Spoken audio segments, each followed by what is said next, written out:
Time now for Recruiting Roundup, brought to you by IBEW 640. We appreciate their support. The one and only Claudia Collins is with us as we kick off the start of the high school football season.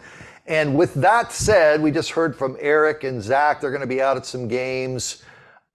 Division One, and there's all sorts of divisions. This isn't meant to slight anybody, but if fans want to head out on a Friday night, starting this Friday, Claudia, and you're saying, you might want to check out this school or that school because they have a bunch of D1 players, where would you send them?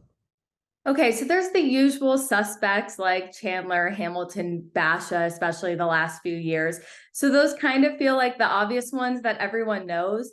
But this year, I really want people to get out and see Desert Edge and Desert Mountain. There's a ton of D1 talent at both of those programs.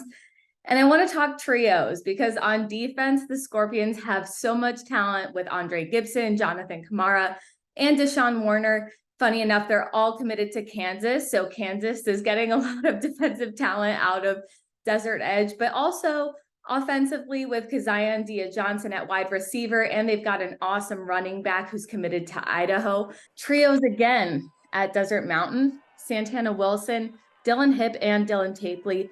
They're all committed. Santana's committed to Texas, Dylan Hip to Ole Miss. And then Dylan Tapley is our guy who's staying in state and going to the Sun Devils. I think they're going to both be so dangerous this season, and just two teams you got to get out and see. Let's go over to the east side for a bit. So Higley, which is loaded under Eddie Zuby most every year, they have Campo Verde, the old backyard brawl that takes place this Friday night. You've had plenty of content on Donovan Adu in the past. What do you have now? His top five, which includes ASU and U of A, which is not something we're seeing out of this more like top prospect level.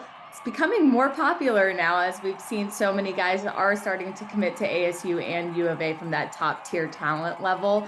But he's also got Washington State, San Diego State, and UNLV in that top five. He's interested in what Arizona's doing, especially getting Demond Williams Jr. and Elijah Rushing. He sees the talent that they're bringing in. He's been in communication with Coach Pow Pow for quite some time, went to the barbecue recently. And then ASU, he's had a lot of conversations about where he fits in schematically, which is, yes, he's a safety, but they see him as kind of like an outside linebacker or nickel position.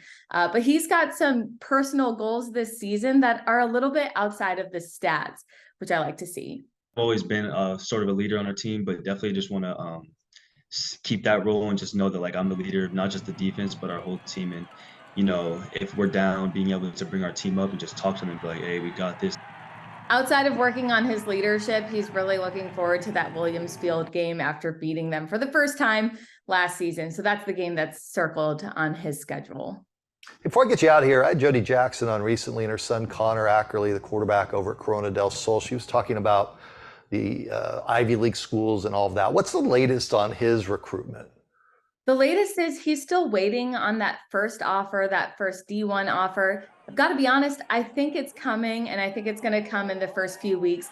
He's been a really fun player to watch over the last few years, really step into his own. He's kind of come from being this like shy, sophomore to being a true leader and really leading his team at quarterback. Last season, he had over 2,000 passing yards with 22 touchdowns. He's doing everything right. If we look at social media, he's going to all the right camps, which has college coaches there. They're being put on by the colleges. He was invited to the Elite 11. So you'd think the offers would start rolling in, and I expect to see that. And he says he's being patient. And it's really going to be important for him. This is something that he told me, to take a look at who's interested in him in those first couple weeks of the season, because those are the teams that he feels like he's going to have to pour his love into.